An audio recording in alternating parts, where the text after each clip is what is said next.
Welcome to video number 2 of our pole barn, carport, shed build project palooza. In this video, we're doing batter boards and layout lines. So let's go. Alright guys, as we kick start this project, we have already cleared our land, prepared our building site. The next thing to do is build batter boards and do our layout lines. For this project, we are going to be installing 18 footers into the ground. And we need to go ahead and map out our perimeter, make sure we have our outline done for this building, and that it is perfectly square and all sides parallel to their adjacent faces.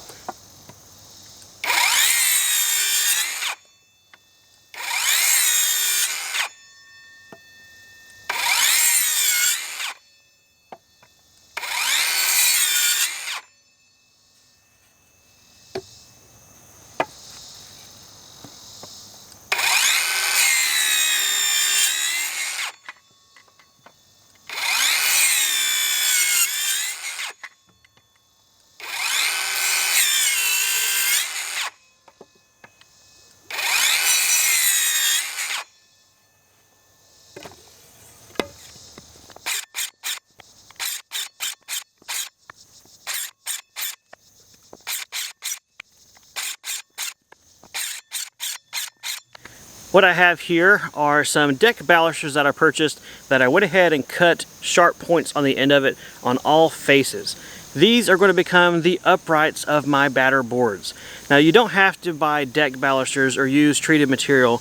I chose to do this so that these are pretty sturdy and strong. They are treated so they will last a while, and also my hopes are that I can reuse these for additional projects in the near future that we will be doing after this barn build. So a little bit of an investment, but again, you don't have to use this kind of stuff. You can use anything you want. In case you're not familiar with batter boards, they are basically little posts and braces that you build that you then attach string lines to, which allow you to run lines and get your parallel and perpendicular lines as needed for layout much easier than trying to attach it to a stake, moving it left, right, forwards, backwards. That'll just wear out and wobble the holes out and doesn't last very good. Batter boards are an easy thing to build that, as you're going to see, will really help you do your layout lines.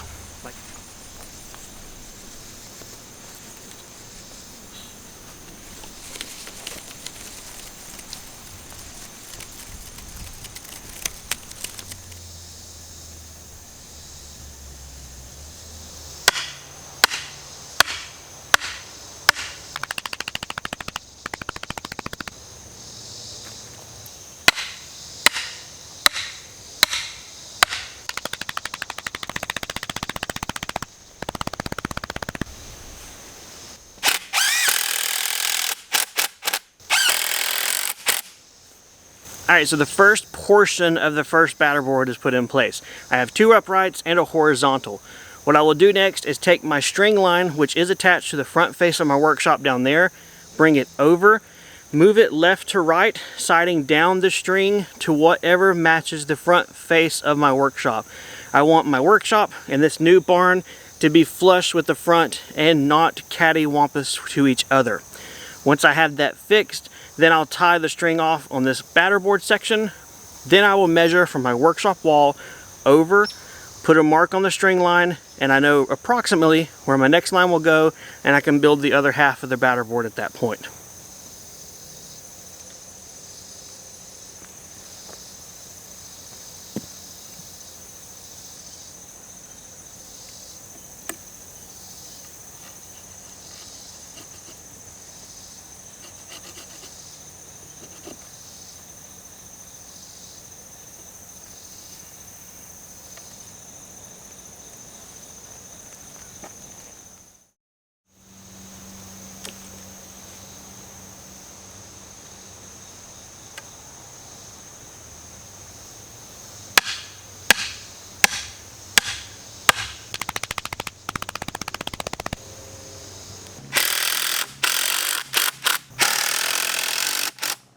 Now that completes the first corner section batter board assembly.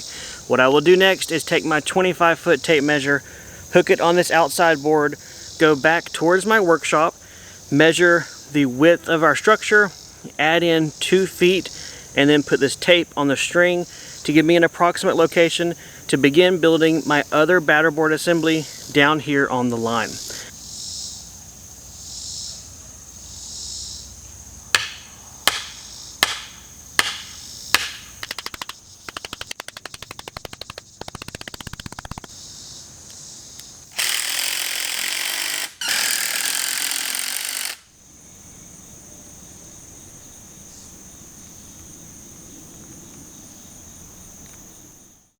Here's where things get a little bit tricky because I'm working by myself, and so what I've got in my head I think will work, but I don't know. I'm just gonna try it. You guys are definitely having the perks of hindsight as you're watching this video. So here we go. Sam's idea number one. I want to run the string line down that way, perpendicular to the one I've already run. And I'm by myself, so I don't really have a great way of lining up, or at least staying down here with a square on the string lines, telling Sam number two to move left, move right, to get me pretty close to 90 degrees or perpendicular. So what I've come up with is to attach my string to that same screw on the front side of our workshop and bring it around the side and take it down that way. I'm then going to sight up that string to where it just barely touches the wall of the workshop, and then measure from the workshop wall over 5 feet, and that's where my first upright of a batter board will then get placed. What I also have to do at the same time is measure out the 43 feet. So I'm gonna have 2 tape measures on me. I'm probably gonna be best leaving you guys right here because I can't finagle everything. And hopefully this works. Hopefully it gets me close enough to where I then can put the rest of the batter board assembly together down there and we have room to square everything up. But like I said, don't know. We're all about to find out, aren't we? I think that worked, but I won't really know until I start through the string lines and make them all square and parallel. So for now, I think that did work. We'll go ahead and finish building the batter boards down here, and then we'll move on to the next one, the last batter board. The one way out in no man's land that might be tricky as well.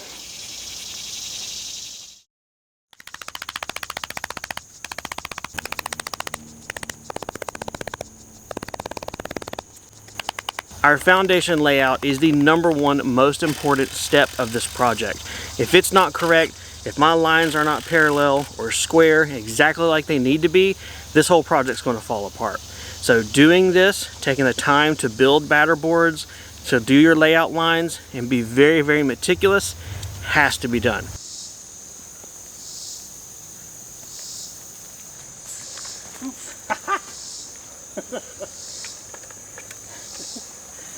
Don't be falling.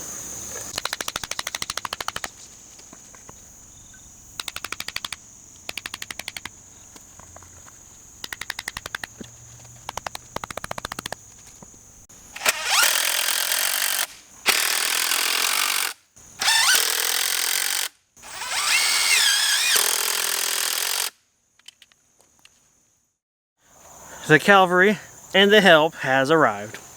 School is over for the day. Yay! Well, school's still in session for these people. Sorry guys, I'm a slow teacher. Alright, all of the batter boards are done. Hey, step on over the camera a little bit. All of the batter boards are done, so now we're going to be attaching strings between the batter boards. We're not going to be picky on them being exactly where they need to be. I just want to get some string lines out here. Then we'll start measuring, marking, squaring, and doing all the really nitpicky stuff after that. The stuff that's not fun, but has to be done. I can't say that like any one thing is fun, especially in this heat, but the project, the end result, that will be fun. Alright, let me show you guys a trick that I learned from another YouTube channel called Perkins Builder Brothers. This is how to tie your string line off without creating a knot. This is a way to get it tight, have it hold in place, yet make it easy to untie. So bring your string around from the bottom of your board, pull a little bit tight, just twist it around here a handful of times. All we're doing is just back over top of itself. Then take that, pull, and work your knot right here. They do this much better than me, but kind of work that in close, and that holds it in place. That does allow you to move it around, and then when it's time to undo this, pull it forward, pull your twisties off, and you're done. So let me try it one time without talking. Maybe I'll make it look cooler.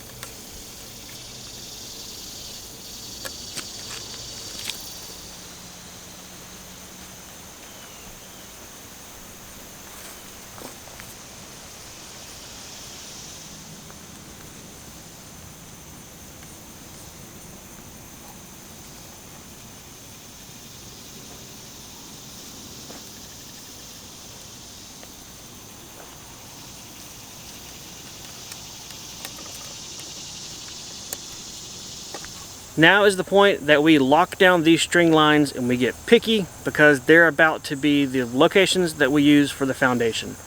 The string line that we did the very first one, it is locked down. It is not going to go anywhere. It is not going to be moved. The next one I'm going to lock down is the one that goes this way, perpendicular to the first one, but also parallel to the workshop wall. Okay, closest to the workshop wall.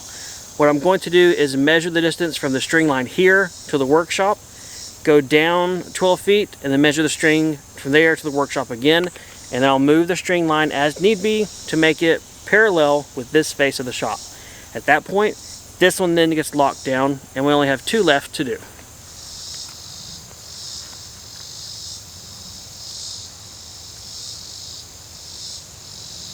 40 feet, burn 2. Let me know when you're ready. Ready.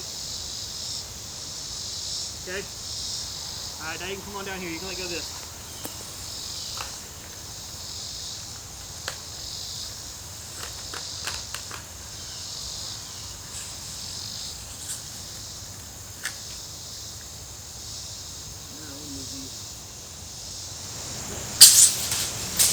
Don't nobody touch nothing. It's all squared up. You are getting very sleepy. Guys, everything's squared up, so now we've got Bob. Old Plumb Bob, the building tool that is hardly ever used, has now made it out of the toolbox and is going to save our lives. So what Bob's going to do is go in each of our 4 corners. Our 4 corners that we meticulously laid out, squared, paralleled, perpendicularized, and just obsessed over for a while. And that was totally not me, by the way, it was Angela. We're going to take the Plumb Bob right at the intersection of our 4 corners, drop it down, and make a point on the ground. From that point, we will then take some spray paint, put a dot right there at that point, and move on down the line. We're going to do our 4 corners, because after they're done, that's our 4 corners, we can come back, run a tape measure from this one all the way down, mark 5 foot on center, more little dots, go over to the other side, all the way down, 5 foot on center, more dots. Then we can move our string lines out of the way, and we're done with our batter board layout and preparation for the foundation.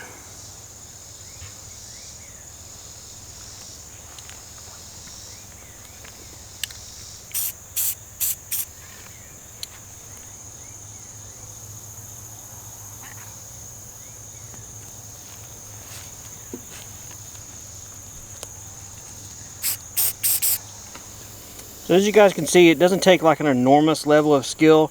The biggest thing is make sure you're not like pulling against your strings. That's why I always like to put marks on the top and the bottom, both strings. Otherwise, you just kind of wait for everything to settle down. And then since we're working with really soft ground, I usually just drop it at the end. And the point down there gives me a nice dot to then spray paint.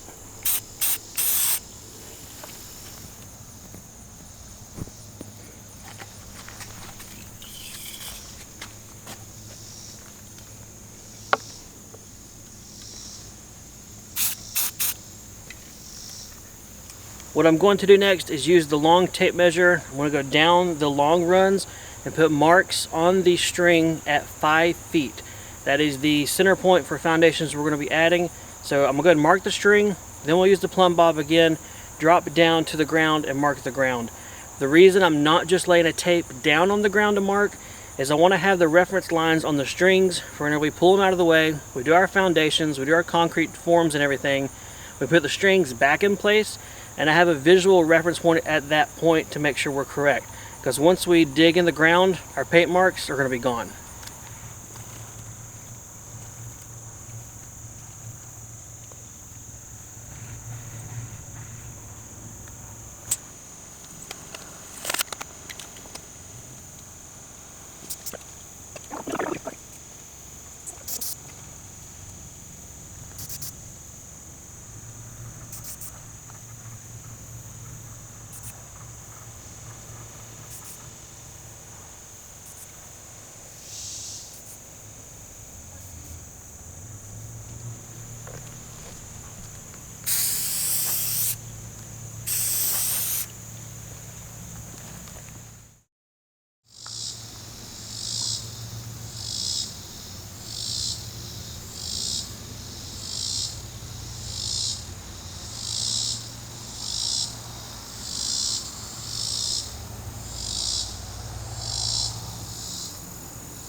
well, there we go.